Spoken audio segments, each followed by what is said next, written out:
Bismillahirrahmanirrahim. Alhamdulillahi robbil alamin. Wassalatu wassalamu ala khayri xalqi Muhammadin va ala alihi va sahbihi ajma'in. Amma ba'd. Assalomu alaykum va rahmatullohi ta'ala va barakatuh.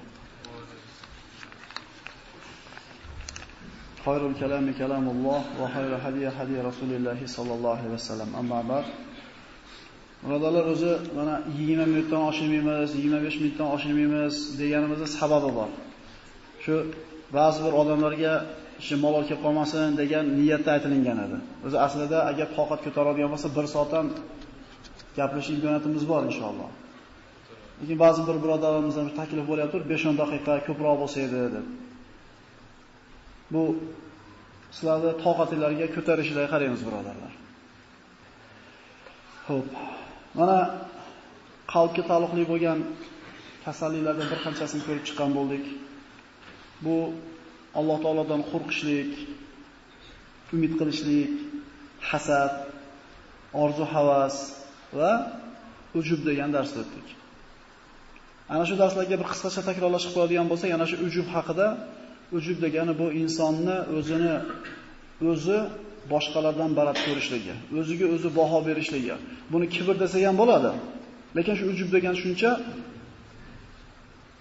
inson o'zini boshqalardan baland deb bilishligi albatta bir necha bir sabablar bo'ladi deb aytdik. Puli bilan, chiroyi bilan, quvvati bilan, ilmi bilan, hokazosi bilan o'zini boshqalardan baland sanashligi. Va aytdiki, inson o'ziga shunday bir katta baho berishlikni boshlagan paytda shu 4 ta narsani bir eslab qo'yishligi kerak bo'ladi. Bu birinchisi, sizni boshqalardan sizni nazaringizda baland qilib ko'rsatayotgan pulingiz bo'lsa, mashinangiz bo'lsa, shu bilan boshqalardan o'zingizni baland sanayapsizmi? Bilingki, bu narsa Alloh taoloniki. Allohniki.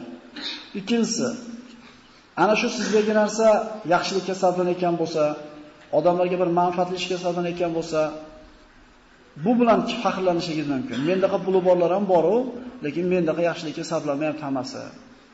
Degan paytimizda agar yaxshilikka sarflayotgan bo'lsa, shu bilan o'zimizga o'zimiz baho berib kerilayotgan bo'lsa, bilaylikki, bu yaxshilikka sarflashni ham Alloh taolo tavfiq bergani uchun sarflayapmiz. Chunki xuddi o'sha deylik yetimni boshini silayotgan pulingizni bir yomon joyga sarflashingiz ham mumkin edi. Alloh taolo shu yoqqa burib qo'yishi mumkin edi. Men yaxshiligim uchun sarflayapman yaxshi yo'lga deb, yana o'zingizga baho bermaylikki, Alloh xohlasa harom ishga ham sarf qilib qo'ya oladi. Ya'ni Alloh taolo mahluqotlarni yaratar ekan, odamlarni yaratar ekan, ularga hammasiga vazifalarni bo'lib berdi. Birodarlar, kimdir Firavun bo'lish kerak edi, kimdir Abu Jahl bo'lish kerak edi, kimdir Hamza, kimdir Abu Talib bo'lish kerak edi.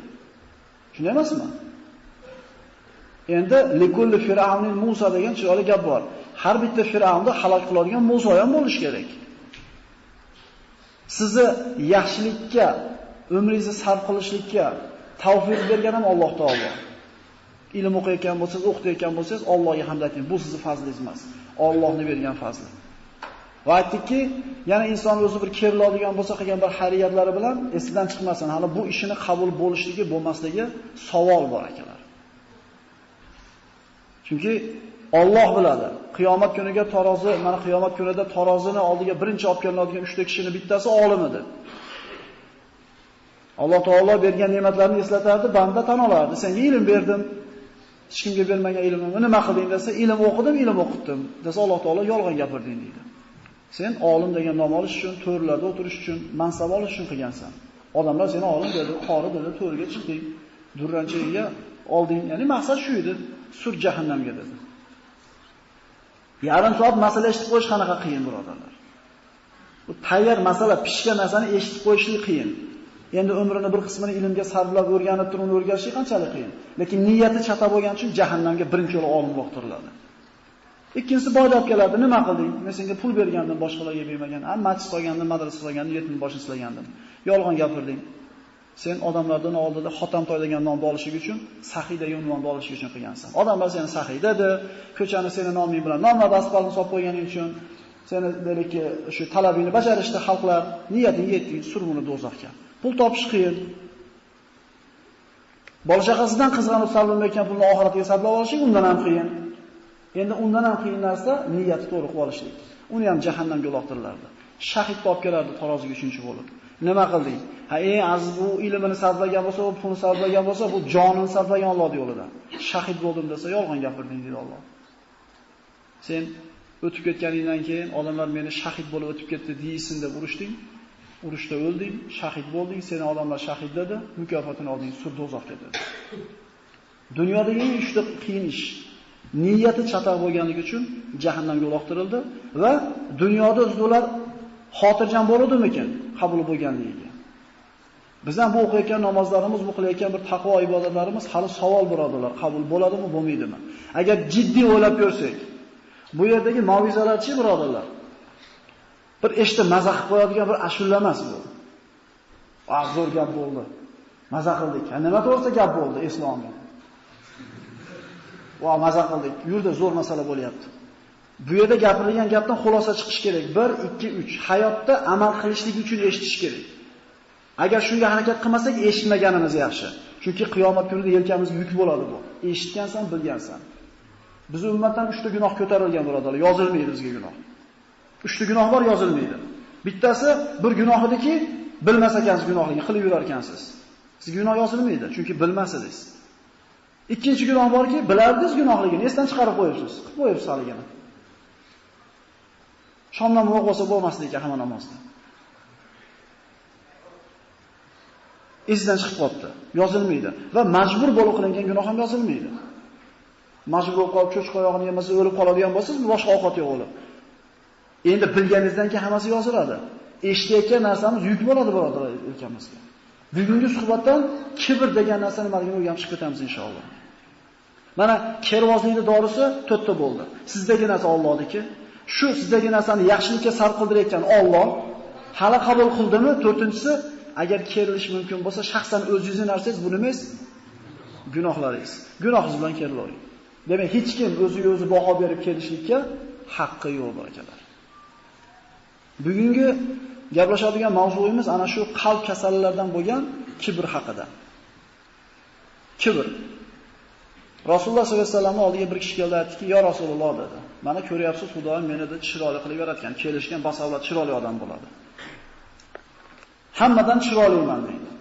Endi dedi, shu o'zim chiroyli bo'lib, ajralib bitta bo'lib turganimda, kiyimim ham boshqalarnikidaqa bo'lishini xohlamayman. Kiyimim ham bitta bo'lib turishini xohlayman. Chiroyli kiyinishni xohlayman. Shu kibrmi dedi.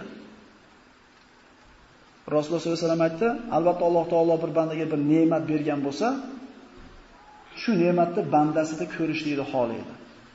Alloh taolo chiroyli bir badanda, chiroyli bir jasadni bergan bo'lsa, chiroyli qilib olishligini xohlaydi. Alloh taolo bir bandaga ozgina bir dunyo bergan bo'lsa, o'shani infoqqa sarf qilayotganligini ko'rishlikni xohlaydi.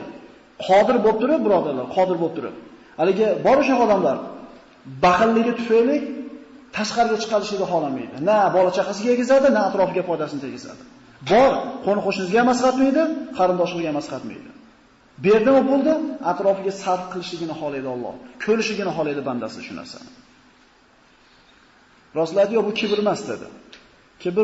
Kibr degani ikkita narsa deb aytdi. Batarul haqqi va ghamtun nas. Kibr degani mana kervozlikda tushundik, o'ziga baho berishlik. Kibr haq gap gapirilganda unga ko'nmaslik va odamlarni mensimaslik, ularning hurmatini joyiga qo'ymaslik kibrdir. Ikkita narsa ekan. To'g'ri gap gapirilganda unamaslik va odamlarni mensimaslik. Bu shunaqa bir og'ir kasalki, qalb kasalliklaridan. Rasululloh sollallohu alayhi vasallam aytadi: "La yadkhulul jannata man kana fi qalbihi mithqalu zarratin min kibr." Men xabarim min kibr boshqa rivoyatda. Qalbida bug'doyda donichalik yoki zarrachalik kibri bor odam jannatga hargiz kirmaydi deydi. Kibr degan shunday bo'ladi. Odamlarni mensimaslik. Kiyimi sal chiroyliroqmi? Derak endi mensimay qo'yasiz. Mashinangiz shunday semizroqmi? Hamda to'g'atmay qo'yasiz. To'xtab olaverasiz, qizilgan va hokazo. Bilamiz endi uni. Odamlarni mensimaslik, ozgina bir mansabga yetishib qoldingizmi, bo'p beradi. Bu juda og'ir hadis birodarlar. Zarracha kibri bo'lsa deydi. Kimda kibri yo'q? Mana aytyapmiz, albatta ro'paramizdagi odamlar o'zimiz ya balad deb bilan, meni hunarim bor deymiz.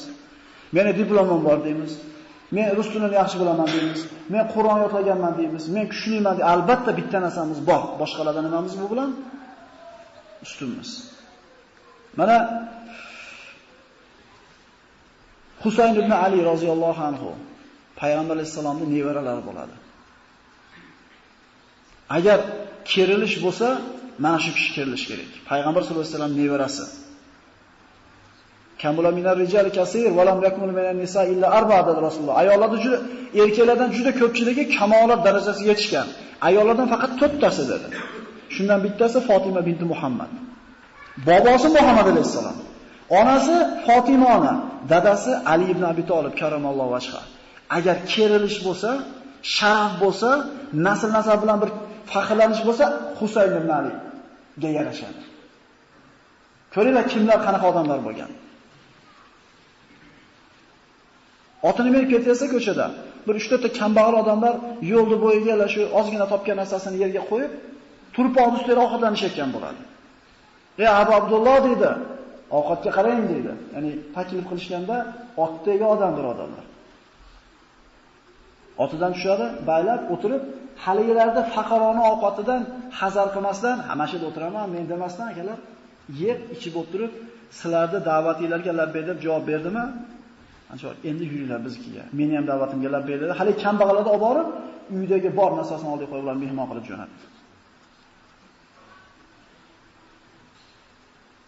Biz otamiz palonchi yeb bo'lsa, opalarimiz palonchi yeb bo'lsa, bo'ldi. Biz ancha-muncha joyga chaqirilsak ham bormaymiz. Ay, men o'sha yerga boraman. Hamma chaqirgancha boraversam,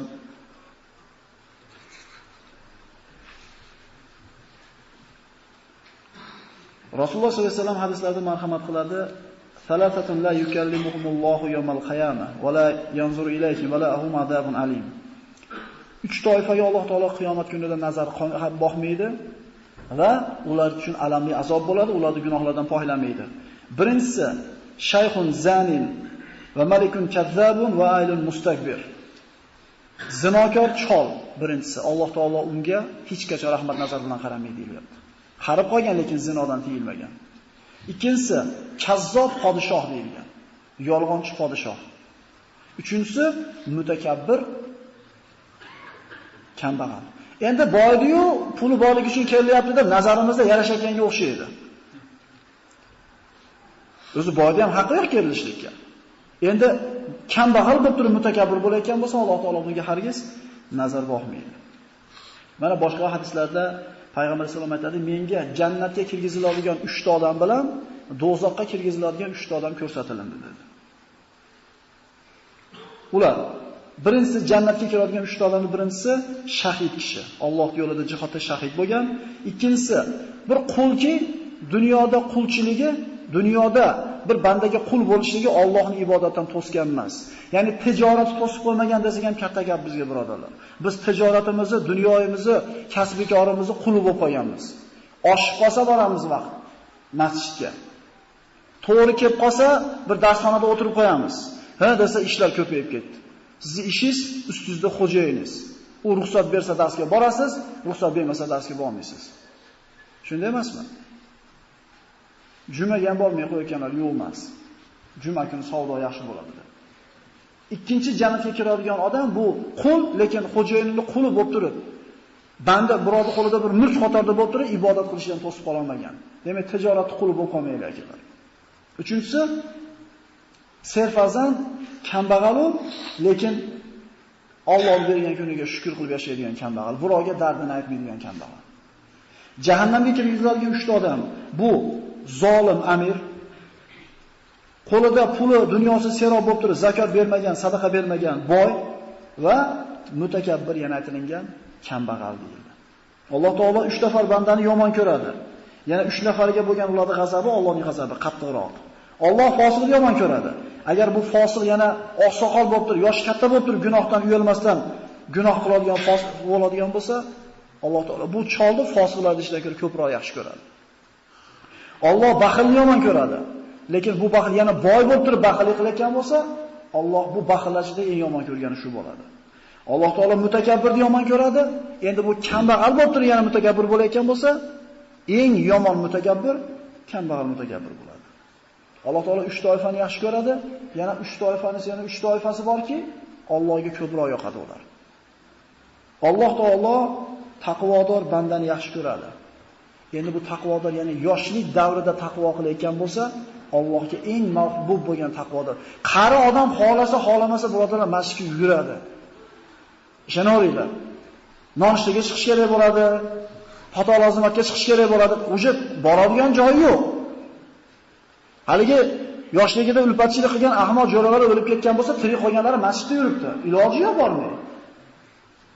Endi yoshligida hamma buzuqchilikka qodir bo'lib turib, qo'lini ham, belini ham, cho'ntagini ham quvvati yetib, Allohdan qo'rqib taqvo qilayotgan banda bo'lsa, yosh yigit.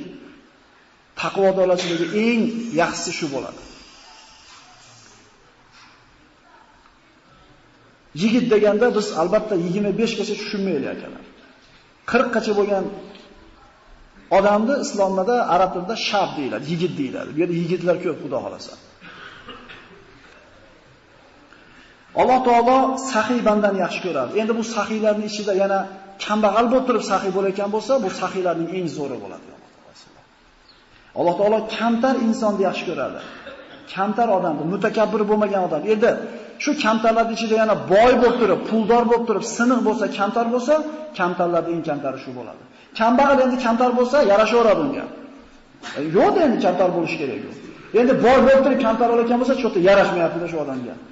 Nazarimizda ajib, mana shu odam qoyil qolish kerak. Shuncha puli bo'lib turib, kichik bel deydi. Biz o'zimiz hayron qolamiz bu odamga.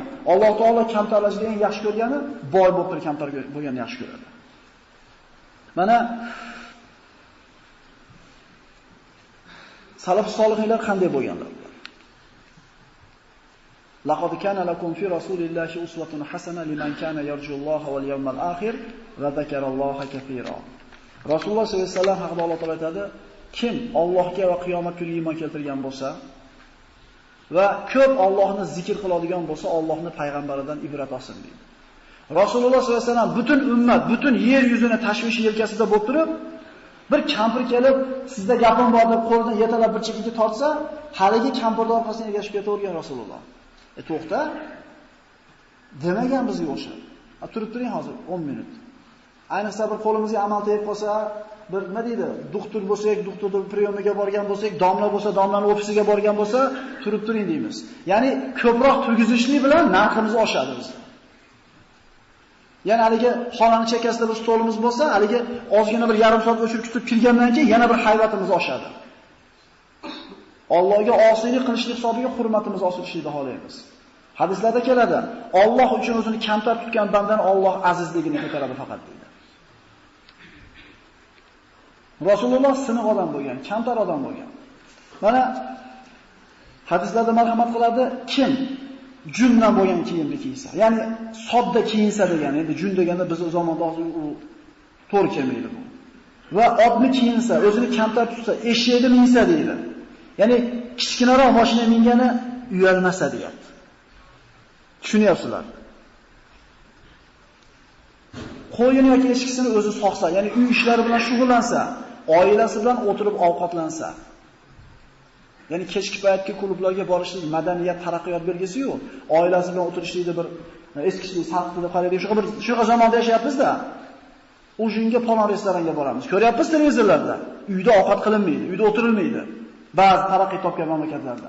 Kishini uyda oilasi bilan, bola chaqasi bilan o'tirib ovqatlanishligi kibrining yo'qligiga bir dalolat bo'ladi. Samovarda o'tirsa bo'ladi, puli bor. Miskinlar bilan o'tirishidan uyalmasa, Alloh taolo bu kishining qalbidan kibr degan kasalni o'chirib tashlaydi. Musa alayhisalom Alloh taolodan so'raydi, Parvardigor, seni bandalarning ichidagi eng yomon ko'rgan bandang qaysi? Deganda aytadiki, ey Musa, qalbi kibr bilan to'lgan, tili g'aliz bo'lgan va iymoni zaif bo'lgan, qo'li baxil bo'lgan kishi men uchun eng yomon ko'rilgan kishi deydi. Ya'ni baxil, iymoni zaif, tili g'aliz va qalbi kibrga to'lgan kishi.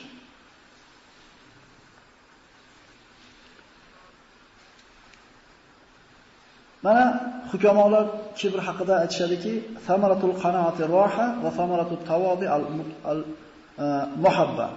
Kibrda aksidagi sifat bu nima? Tavozu, kamtarlik. Kim qanoatli bo'lsa, qanoatli mevasi nima desa, rohat deydi. Qancha bo'lishidan qat'iy nazar, bergan kuniga rozi bo'lib yashasangiz, rohatda yashaysiz deyapti. Kamtarlikning mevasi muhabbat deydi. Kamtar odamni hamma yaxshi ko'radi. Kamtar odamni hamma yaxshi ko'radi.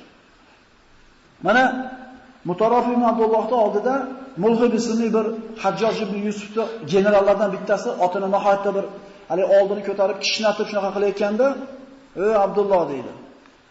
Abdulloh bu yerda Mutarrif ibn Abdulloh aytadiki, "Bu turishing Allohni rozi qilmaydi" desamga qarab turib, "Meni taniysanmi?" deydi. Ya'ni general. "Meni taniysan?" "Taniyman" deydi. "Asli axlatsan. Ko'milganda to'ldir axlat olasan, qoningda to'ldir najosat uchab yursan, taniyman seni" deydi. Deganda har odam kimligi esiga tushadi-da, sekin otini to'rayog'iga qo'yib, sekin ketib qoladi. Ya'ni birodarlar, chiylatib jilayotganinglarda, semiz mashinalaringlarda, signalda bo'lib turib o'tayotganinglarda esingizdan chiqmasin, esimizdan chiqmasin. Aslimiz nutfa, ko'milganda bir mashina bir qabrga to'la axlat olamiz, qonimiz to'ldir axlat. Nimamizga kerilamiz? Nimamizga kerilamiz? O'sha ozgina Alloh berib qo'ygan dunyoda odamlarga ko'z-ko'z qilibdi. Shunaqa odamlar bor ekan, betiga ayta olgan ekan shunaqa mutakabbirlarda. O'shuncha ular tiyila olgan ekan. Bizda hozir kamayib ketgani xola, "Qo'y" deydi. "Yomon ko'rdim, nima qilaman" deydi. "Dushman orttirib" deydi. "Meni ummatim" dedi Rasululloh. "Zolimga ey zolim" deyishlikka yaramay qoldimi? Assalomu alaykum degan ekan. Mahallangizga kecha chiqqan g'idmekka "Ey sekinroq yur mashinada" deyolmayapmizmi? Quvvatimiz yetmayaptimi? Assalomu alaykum birodarlar. Ha desa dadasi boy. Yosh bolaga gapira olmaymiz. Boshqasini qo'yavering endi. Mana har bitta odam faxrlanish kerak nima bilandir. Nima bilandir bir kerilish kerak. Hukamolar aytadiki, mo'min bandani faxrlanadigan narsasi nimasi? Dini. Dini bilan faxrlanadi. O'zini iymoni bilan aziz deb biladi. Robbisi bilan faxrlanadi, dini bilan o'zini aziz deb biladi. Munofiqchi. Munofiq o'zini nasabini gapirib turib keriladi va o'zini puli bilan aziz deb biladi. Demak, uni puli yo'q bo'lgan kuni xor bo'laveradi. Puli yo'q deb tepkilayaptimi? O'zini puli yo'q bo'lib qolganini tepkilasa rozi bo'ladi. Chunki puli yo'q odamni nima qilsa bo'laveradi uchun tepkilasa bo'laveradi. Demak, biz qaraylik. Biz nimamiz bilan faxrlanyapmiz? Robbimiz bilan o'zimizni faxrlanib, dinimiz bilan aziz deb bilyapmizmi? Yo yo'qmi? Vala tahinu vala tahna vala tahinu vala tahzanu antum a'launa in kuntum mu'minin. Alloh taolay aytadi, "Ey sizlar deydi, xafa ham bo'lmanglar" deydi. Tushkunlikka ham tushmanglar, sizlar oliysizlar deydi. Agar kim bo'lsanglar, mu'min bo'lsanglar. Mana bir qancha oyatlar, bir qancha hadislar keltirilgan. Gapiramiz desa gap ko'p. Mana quyidagi bitta hadisda aytma ilojimiz yo'q. Qo'y endi, gapirib nima qilaman deymiz, bar olmaydi gapimni. Firavnda ham Firavn qilgan qavm bo'ladi, birodarlar. Nima desa, xo'p deyishavergan, nima desa, "Oxir Robbana robbukum", men sizlarni oliy parvardigoringlarman deb bordi. Diqqat qilaylik. "Iza ra'aytumul mutawadi'ina fatawadu lahum." Agar kamtar odamlarni ko'rsanglar, dedi Rasululloh. Kichkifel, siniq odamni ko'rsanglar, kamtarona muomala qilinglar ular bilan. Biz ikki qo'llab kelib, ikki marta ko'rishib qo'ysa, o'shaliga shu yerda bunday qilib qo'yamiz. O'zini kamtar tutyapti-da. Kamtar odamni ko'rsanglar, kamtarlik qilinglar. Agar fa idza ra'aytumul mutakabbirin fatakabbaru alayhim fa inna zalika lakum sighar va madalla va lakum bizalika sadaqa. Agar mutakabbir odamni ko'rsanglar, o'zlariga qarasha kibr bilan muomala qilib qo'yinglar. Albatta bu kibr bilan muomala qilishinglar ular uchun xorlik va ibrat, sizlar uchun sadaqa o'rnida o'tadi, deyapti. Shior birodarlar. Oladigan bitta narsamiz, zarur narsalardan. Mutakabbir odamga o'zidaqa muomala qilib qo'yishlik savob bo'lar ekan. Siniqlik hammaga siniqli emas. U nasronlar aytadi, 10 betini urib bersa chop betini, unaqa gap yo'q islomda. Agar hamma chop betini tutib bersa, urib yuraveradi hamma. Mutakabbirmi? Kibr qilyaptimi? U farqi yo'q, u puli bormi, puli yo'qmi, o'ziga yarasha muomala qilib qo'yavering. Assalomu alaykum desiz, nima qilib ko'rishyaptimi? Bermay qo'ying, qo'lingizni qarasin sizga. Nima qo'lim bermayapti? Uni qila olmaymiz biz. Qo'y deymiz. Biz qo'ymiz akalar. Yoki bo'lmasa qo'lini berib ko'rishmagan ushlab qo'yvormaydi. Qaraydi. Bir-birimizga qarab ko'rishaylik, birodardan keyin safar shunaqa qilmaydi. Chunki menda zarurroq odam turibdi. Bu bilan gaplashsalar, bu zarur narsa. Demak, birodarlar, mutakabbir odamga o'ziga yarasha muomala qilib qo'yishlik sadaqa o'rnida o'tadi. Xo'p. Kamtarligimizni qayerdan bilamiz? Bizda kibr yo'qligini qayerdan bilamiz desa, ulamolar aytadiki, salomni birinchi bo'lib siz bersiz. Assalomu alaykum. Kattadir, kichikdir. Rasululloh birinchi salom bergan. Rasululloh sollallohu alayhi vasallam qo'lini tortib olmagan, nariga odam tortmagunicha.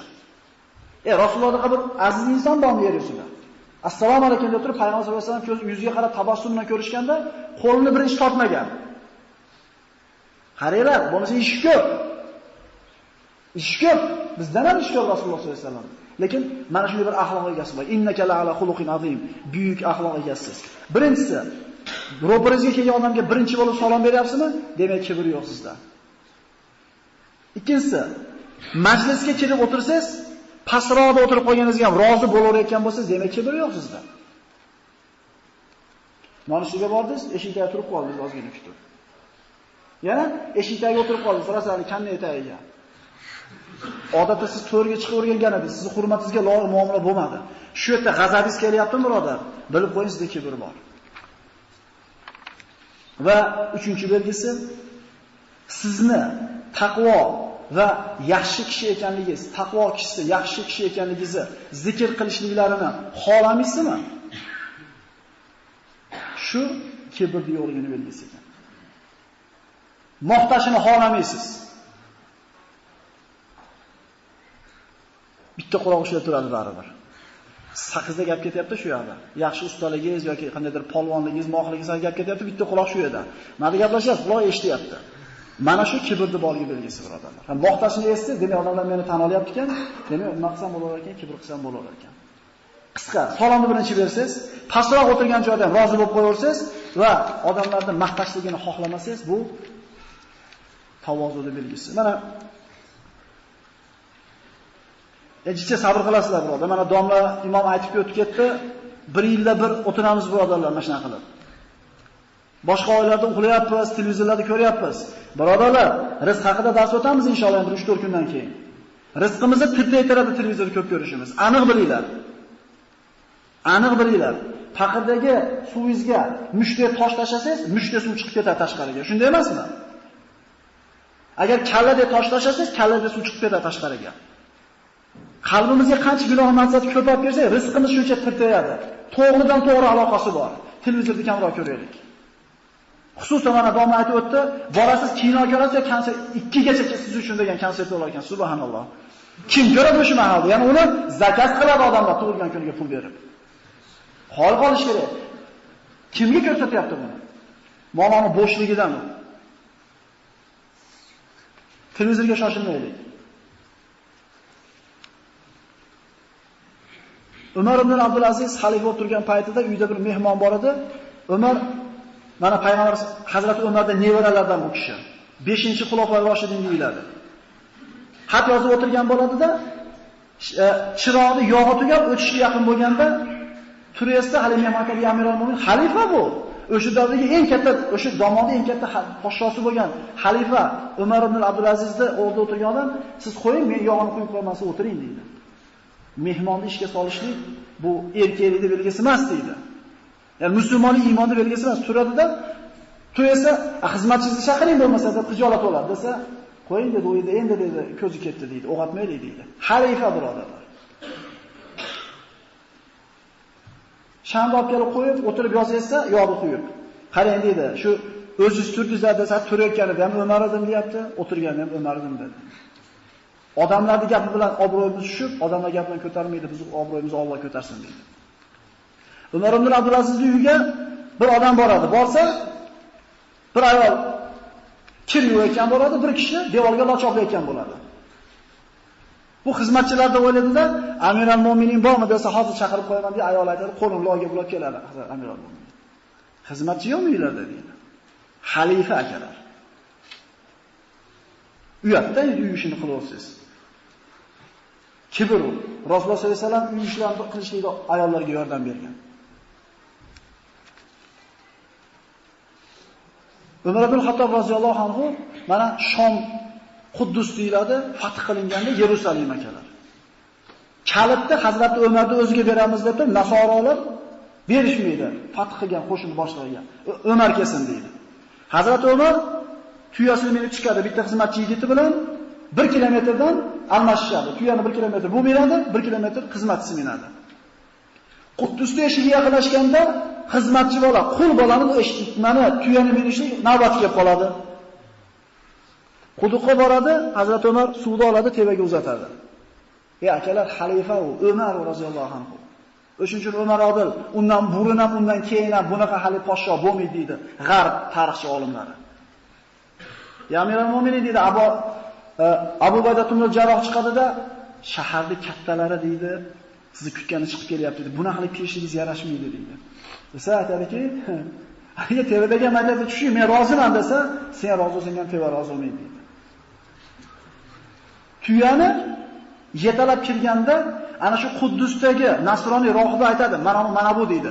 Bizning kitoblarimizda yozilgan deydi. Kalitini oladigan kishi Quddusga xizmatchini tuyasiga o'tkazib o'zi yetalab keladi deyilgan deydi. Bashoratlar bo'ladi bu narsa. Ana birodar qanaqa insonlar bo'lgan. Biz kimlardan ibrat olyapmiz? Kimlarni o'zimizga kumir deb bilyapmiz? Biz tariximizni o'rganaylik-da. Musulmonga payg'ambarlardan, sahobalardan, tobiinlardan tashqari hech kim ibrat bo'lishini izigan yaramaydi.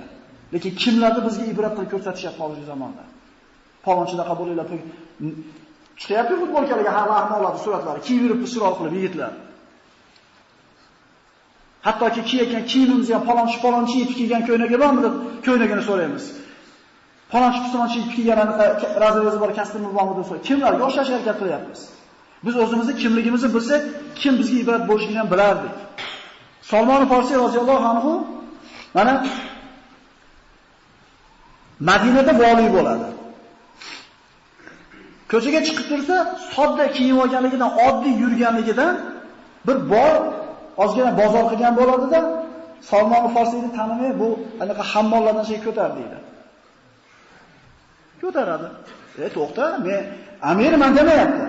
Rasulullohning madrasasida dars o'qiganda ular ko'tarib ketyapti. Oldida ketyapti Taliboyevcha. Assalomu alaykum deb hamma salom beradi Taliboyga. Taliboyev alaykum assalom ketyapti shunday qilib. Orqada kimligini bilmaydi. Hamma salom beradi, to uyga yetguncha haligi odam kimligini biladi. Hamma salom oxirida bitta odam salom beradi, assalomu alaykum ya amiral mo'minin deb boradi. Shunday qarasa, Salmon Farsi ekan. Kamtarlikni ko'ring. Kechirasiz, Alloh sizni isloq qilsin, bilmay qolgan deganda ayt uyingga olib borib beraman deydi. Sen menga ish buyurding, men yetkazib qo'yaman. Musulmonlik burchim deydi. Sig'maydi aqlga.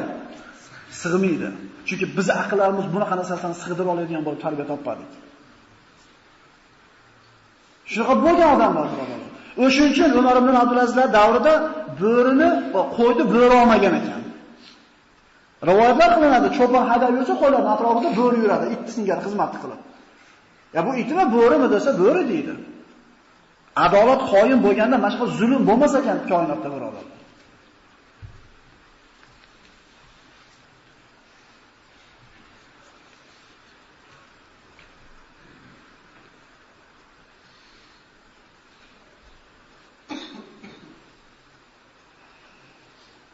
Oysha roziyallohu anhoda uyiga bir ayol kishi kirib keldi-da, nohata bir tili xunuk, behayo ayol oladi.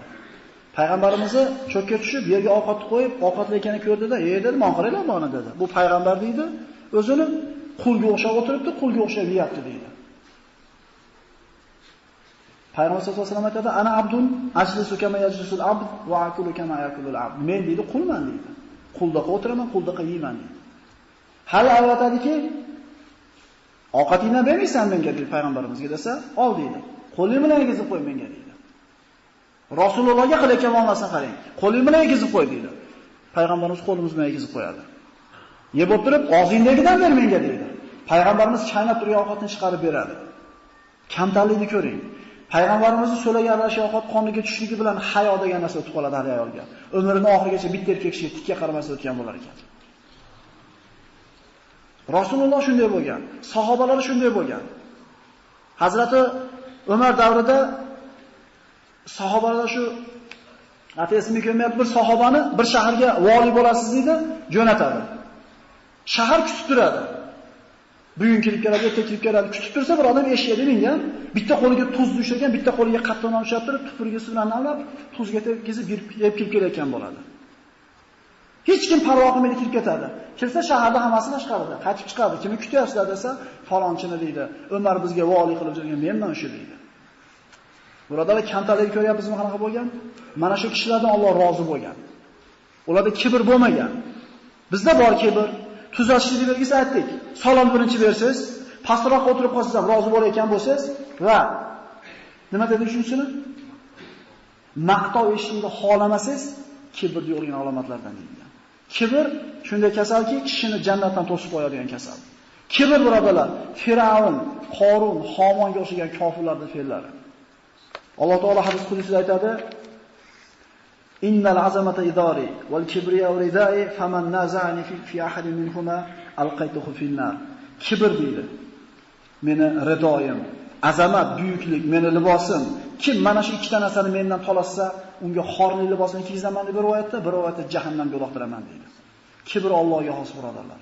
Pulimiz bilan kelyapmizmi, ilmimiz bilan kelyapmizmi, quvvatimiz bilan kelyapmizmi? Ko'zimizni katta ochaylik. Bu bizni jannatga olib keladigan sifat emas. Assalomu alaykum va rahmatullohi va barakatuh.